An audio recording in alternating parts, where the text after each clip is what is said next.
Welcome to Shorty SuperCoach. How's it going? We're diving into the laptop for the first time. Bit of team picker stuff today, which is good. SuperCoach opened a couple of days ago, so yeah, it's quite exciting actually. It's really when it starts to ramp up a fair bit. I've been doing some videos through sort of December and January, but it really starts to pick up once it opens, sort of to the public and that type of thing. Really starts to go nuts. So yeah, today I just wanted to have a bit of a look at the premium defenders, and I'll do quite a few of these, sort of break it up. I think I quite like doing these videos where you can jump into the laptop and people can kind of follow along, and it gives a bit more of a visual sense rather than just me talking, so that'd be good. But yeah, look, if you've been enjoying what I've been doing, feel free to check out the rest of my stuff. Subscribe would be amazing, but I'm looking forward to this pre-season coming up. If you've got any videos you'd like to see or general questions, feel free to give a little shout out in the comments. I'm going to try and do a video just dedicated to some questions, just to kind of because it's hard to get to all the comments. I love going live. We'll do that again soon, but it's tough to sort of answer everybody. So look, I'm going to pick out some comments, just general questions, and try maybe 5, 6, 7, and just do a video on that. So hey, if you want to ask me a question, hopefully I can pick one of yours out there. Shout out to the Facebook pages as well. Been on AFL SuperCoach 360 and the Series SuperCoaches as well. So been posting a little bit there, which is good to be on board. Oh geez, bit of a... no, we might just keep rolling with that. Welcome the viruses. But look, yes, thanks to the Facebook pages for allowing me to post some stuff to their pages. But as you can see, Shorty's eyes aren't what they were once. And maybe my speech isn't either. Shorty's mind could be going on him.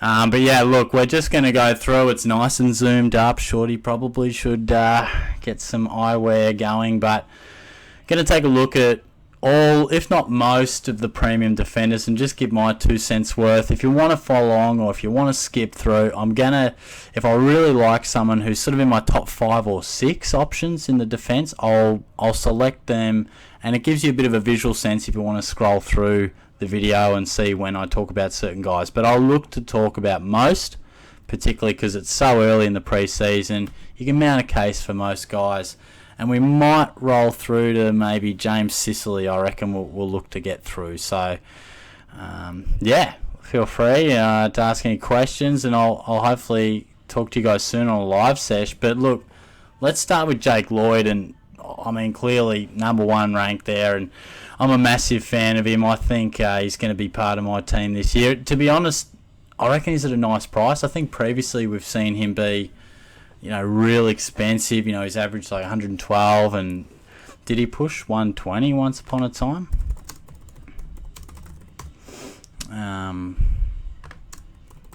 Because he just plays such a friendly role for SuperCoach. Just waltzes out of that back line, just takes kick-ins, cruises around, handball receives all day long. So the 122. So look, in essence, we actually get him a bit cheaper than we have for a few years. And I do think Dawson going as well just means that he's probably going to take even more kick-ins, because we did see Dawson take a few, and certainly announced himself as a big halfback flanker. And I know there's plenty of points to go around, but it doesn't hurt to be the main guy out of the back line rebounding. And Lloyd, he's just so consistent. I mean, even if we just have a look, I mean, there'll barely be one under 80 probably. There's a 73 in there, and that's it. I mean, that's a dream run. So, look, I'm going to put Lloyd there. This isn't my team just yet, but just some guys I fancy. But definitely he's in an absolute short list for me. Now, Jack Ziebell, real interesting, of course. Wasn't he an absolute dream last year? Could have get him as a forward. I remember thinking, nice little mid-price. It could go all right. Went absolutely nuts. Look at that, average 107. Would have never thought that. And now, obviously, we get him as a defender. He doesn't really light my fire this time around. I mean, there's no real reason as to why. I just think, he's a bit of a veteran these days, and of all the options we have in the back line, I'm content to probably just see how he goes, and if I want to trade him in throughout the year, I can. But he's only had that one massive year as a rebounding defender. Now, look, I mean, it wasn't even a stack of rebound, to be honest. There was just a lot of kick-ins, a lot of short this way, that way. He was a very nice interceptor, actually. I shouldn't sell him short too much, but I just don't think he lights my fire this time around. There's some other guys I probably like a bit more that I'm happy to start with ahead of him. Tom Stewart. Now, probably the only thing about Stewart at the moment is a bit of an injury concern. I don't know if it's even a concern. Let's have a look. I'm pretty sure he's up and running pretty reasonable not too long ago. So that's what we like to see. So, I mean, look, I can't give you an absolute lock-in. I remember seeing on the back of the paper that he was back running, looking good. But a foot fracture does create a few nerves for old Shorty. But otherwise, he's a dream. You know, we've seen him, that average would be even higher because it was injury interrupted. I think, if my memory serves me correct, there might have been a 14 in there, potentially. You know, he really went from 98 to 100 previous averages to really going bang. Oh no, I might have made that up. I might be thinking of Mitch Duncan, perhaps. But look, I don't know where the injury fully occurred. It must have occurred in round 21. So, look, maybe not too affected in terms of his average, but nonetheless, he's definitely a guy that you got to strongly consider. And if he's firing nicely, he's got to be on your short list for premiums to start with. Just want to see him get a little pracky game under his belt, see how he goes. Daniel Rich, booming left boot. I didn't actually realise he averaged this much last year. He's not for me. I don't want to spend too much time on him. You know, he's been around for a while, and I just get the sense that maybe last year's average might be a little bit of an outlier. We'll have to wait and see. But he's not one that's really my cup of tea, and I don't think he'll be crazy popular either. So we'll move down to Aaron Hall, and like I was saying, him and Jack Ziebell were just something I did not expect at all. Couldn't believe it. And even Aaron Hall was probably not playing that exact role for the whole year. So if we just take a look at the back end of his year, it was insane. Just some crazy numbers, which makes you ask two questions when you look and you go, right here, well, he's never really, you know, those 90s were his midfielders. He's 31. You sort of go, gee, is that one out of the box? Or you can look at the other way and you go, hang on a sec, he had all these, you know, he had the 6, I think he got knocked out there, and, you know, then a 37 in there too, and then really, round 7 onwards, it was just insane. Even if you park sort of from round 16 to the end of the year, bloke was on fire. Absolutely insane numbers. Just running and gunning, and you know they were going through him. They were using him. I'm probably not going to shortlist him just yet.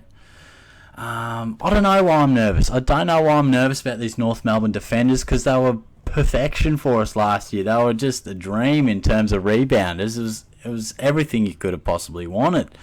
So, look, I'm going to just keep on scrolling, but it's hard to say that he's not going to be a good selection. You know, if I'm honest, the way it's looking, he plays that role again.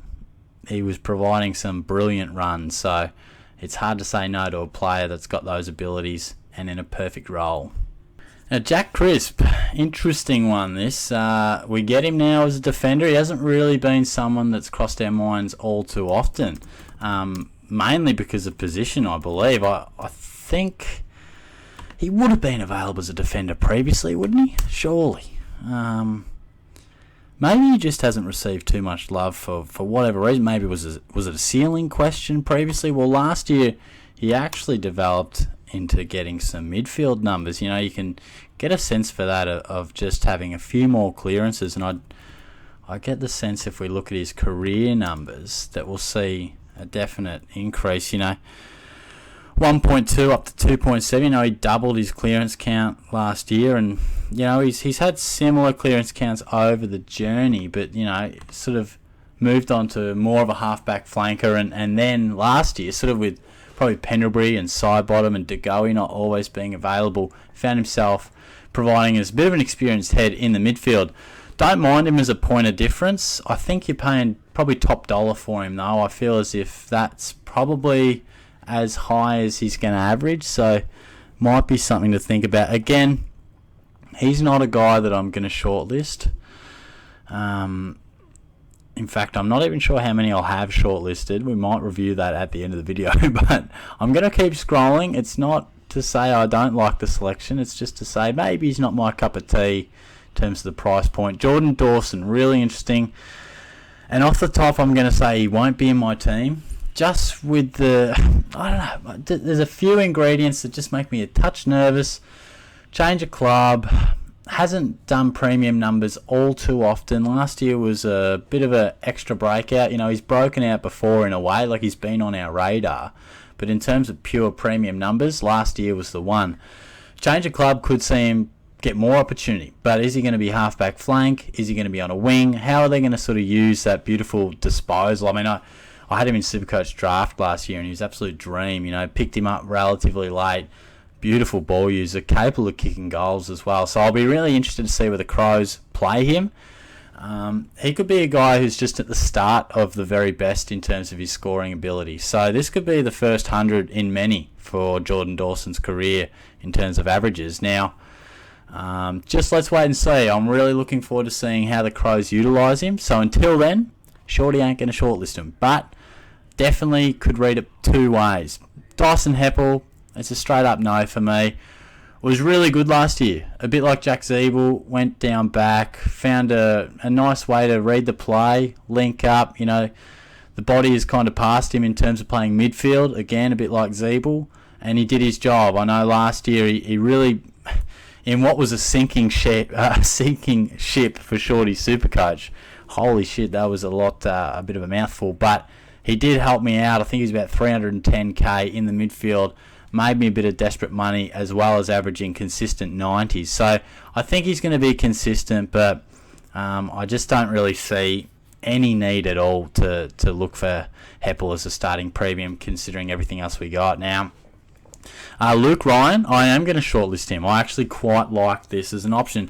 What I'm liking this year, I really like tall defenders that take kick-ins and take intercept marks that are mobile. You know what I mean? I'm not talking, you know, bloody Jordan Butts or anything like that, but Tom Stewart and Luke Ryan, I think are the type of really reliable defenders. Now, of course, your very best halfback flankers, running type defenders, of course, they're great, but we even saw, you know, Jayden Short have quieter weeks. We saw Caleb Daniel have quieter weeks. You know, we've seen sometimes some attention go on to halfback flankers. So I like the fact that, you know, Luke Ryan, Tom Stewart and the like, you guys can probably think of some others, are always going to have their own opponent, but read the play so well.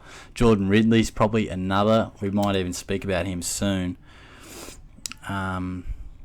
And I just, you know, if I was talking about Crisp in terms of him being maybe a little overs or at the top price point, I feel like we get Ryan at a nice price. I think it's acceptable and I don't mind it. Now, if we just take a look at what he's done, you know, he's a mature ager when he sort of burst on the scene. You know, he's 26 already, but you know, he's been consistently above 95 and that 90. So, look, that 107 was crazy. Could he get back to that? I'm not sure. I'll be really interested to see just how the Dockers look this year. I think there's a few.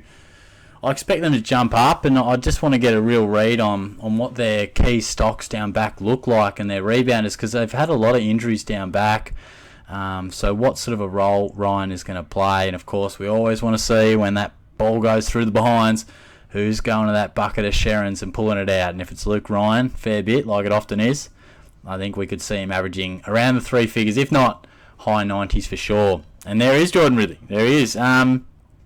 I want to dive into his stats as well, because I feel like he was a little bit of a tease last year and we saw him start really well and then probably lure a few people in, and him not be as good as maybe, as Shorty, zooms right in here, not be as good as maybe the start. So, he smashed it early, didn't he? 125, 136, 147, 124. Oh, that's right, then he got knocked out. And he never seemed to be exactly the same from there. I'm not saying it was concussion related, but he just lost that ceiling, didn't he? Elimination final, he's back to it, but Bombers fans, you might be able to tell me why that was. Look, from my read, it looked like Laverde and Stewart and was it the redhead fella, high draft pick, Francis. It looked like a few of these guys, not that they averaged amazing, but every dog had their day down back for the Bombers. Sometimes he'd intercept, sometimes he'd take the kick in. It seemed to be exclusively Ridley early on. He still had a very good year, still a really nice average. That's twice he's done it now. He's a watch for me. He's not someone that's really lighting my fire too much, but again, Bombers fans, let me know, why did we see those numbers not quite happen after the first month? Was it did he get sort of slowed up from that concussion and just never quite got back to it? Jayden Short, as consistent as the day is long. He's going to give you the occasional big one, the occasional 70, but more often than not, he's going to roam around your 85 to 105. What's interesting is the retirement of Basher Hooley. I made mention last year that his numbers do fluctuate a touch. It was about 10 to 12 points when Basher Hooley was in the team as to when he was not. Of course, when he was not, it benefited Short because a lot more ball came through him. A bit like the Dockers, I feel like down back's a bit of an interesting period for the Tigers. They've got a few youngsters that are sort of plying their trade as running half-backs. Not that they're going to take too much time away from Jayden Short, but I'm just interested to see how it all looks. I think he sits about right where he is. He's going to be consistent. He's going to be solid. But he does have those days where he just doesn't find a stack of the ball. Look, I'll look at his numbers. In essence, I hope it proves my point. He's really just a kicker. He really just kicks.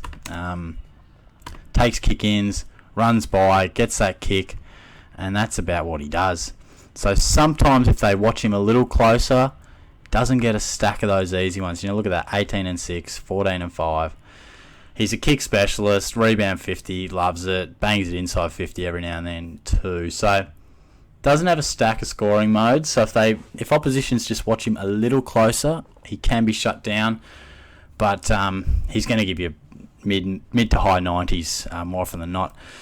Sam Doherty, obviously he's not a guy for SuperCoach anymore. Of course, he's having his own struggles, and we wish him well.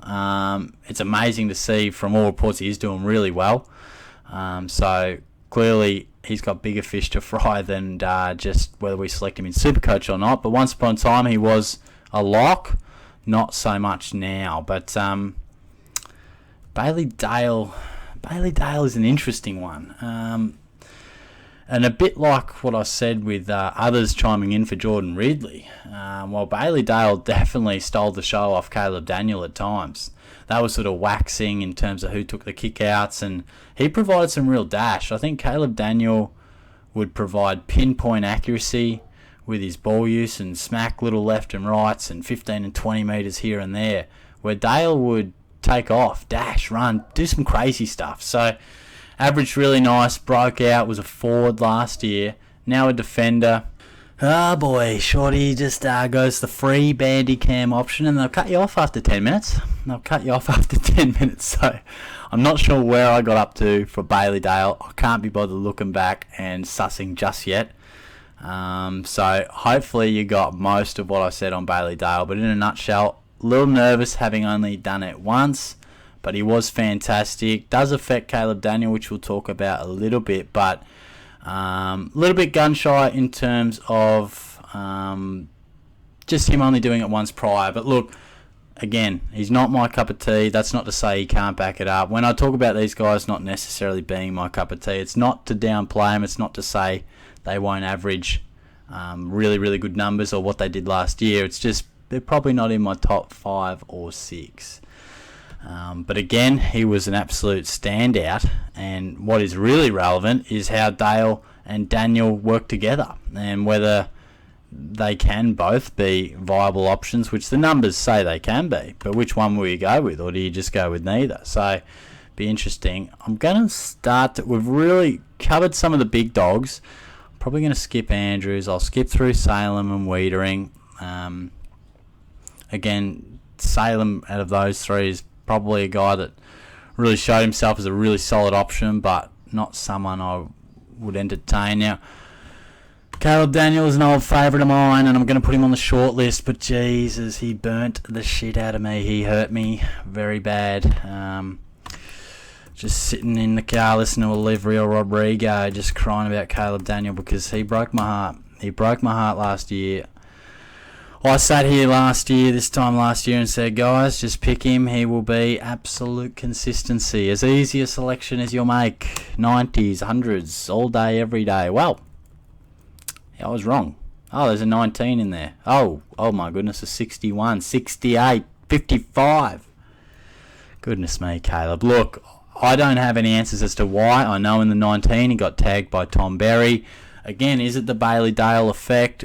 Did just certain days and circumstances and oppositions just aid themselves to one going a bit better than others? Is it just a matter of he didn't take that many kick-ins on a certain day, which makes a 68 or makes a mid-80s into a 68? You know what I mean? So, really interested to see.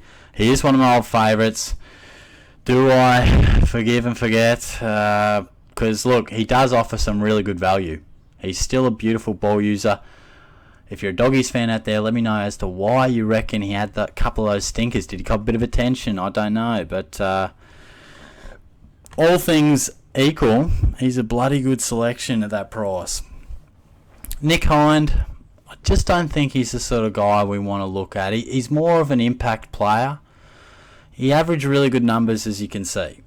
But I don't feel like I mentioned Jayden Short, a bit one-dimensional, and similar to Hind, if he's not unleashing with pace and getting that run and carry going, he can just be a bit of a cog in the back six. A pretty handy cog, but I just feel like he was red hot of confidence last year, changed position, did really, really nicely. I don't really want to entertain him as a selection, and I don't feel like he'll be popular this year. But hey, it was great to see him break out. Also another guy who was in my draft and did me very, very nicely.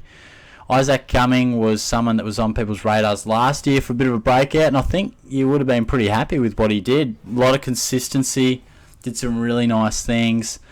Again, you feel as if he's trending upwards. I haven't seen him play stacks and stacks. I would like to just, for my own benefit, kind of watch him a bit closer through the pre-season, because he could be a guy that's around for a while in terms of fantasy, but probably not one I'm going to entertain this year. But his teammate, Lachie Whitfield, I definitely will. I'll be shortlisting him as a guy that I definitely want to start. And in fact, he's probably a lock for me. He's one of my favourites, and he's underpriced. We saw him cop an injury, went off early against the Dogs in Ballarat, interrupted year, never quite got going. But he's a beautiful runner, just that running capacity, just sees him get to that many contests and uses him, or the Giants can use him on so many occasions, backs his boot like not too many. So he's a great option. You get him at a bargain, to be honest. I think to get him at around 500k, I just think if he doesn't average over 95, I'll be shocked. And if I was a betting man, I could see him averaging high 90s or even 100 odd. So I don't think I need to spend too much on him because I really like the look of him. I saw Brayden Maynard. There was a bit of chat about the old midfield group. All players training with the midfield group. It's always interesting when you see that. But look, I don't think so. I don't think he's someone I'm really going to look at. I mean, in essence, you're probably going to start maybe 3 premiums. I've already got probably a top 5. So I know when I'm working through it, I'm probably just going to, dissect off those 5 guys, really. So I don't think Maynard's someone that... I think he'll still average solid, but not so much for me. Perryman, Hardwick, Lever, Hearn's getting on now. I don't think we need to discuss them too much. And wasn't Impey great for us? He was fantastic. Again, someone that really hurt me because I wasn't on board from the start. Meanwhile, I caught the Paddy Dow train, and the Impey train just was going a hell of a lot better. I think we broke down on the Paddy Dow. But Stephen May, Darcy Moore, McGovern, Tui, these are all nice players. And I might even save Sicily. I might even save him because he could be a bit of a discussion on his own. Zach Williams, a bit of PTSD. I can't even think about him without starting to stutter. Starting to sweat up thinking about Zach Williams. Goodness me, didn't that hurt? But look, some of these guys I will discuss at a later date, but this video is already getting somewhat lengthy, so I'm going to wrap it up. Definitely they're my favourite 5 premium defenders, the top 5 for sure. So I'd love your thoughts on how you're looking. Do you reckon I've undersold someone, or do you like a couple of guys that I've put up there? Feel free to let me know who you're rolling with. And like I said, we'll get to a few of these other guys, but I think we covered off the real top end of the premiums. And we've got a big pre-season ahead, so there'll be no shortage of time. We'll have plenty of opportunity to talk about these blokes. But thanks for joining me again. If you haven't subscribed already, I'd love you to. But if you've stuck through this part of the video, you're doing all right. So I'll talk to you guys soon. Cheers.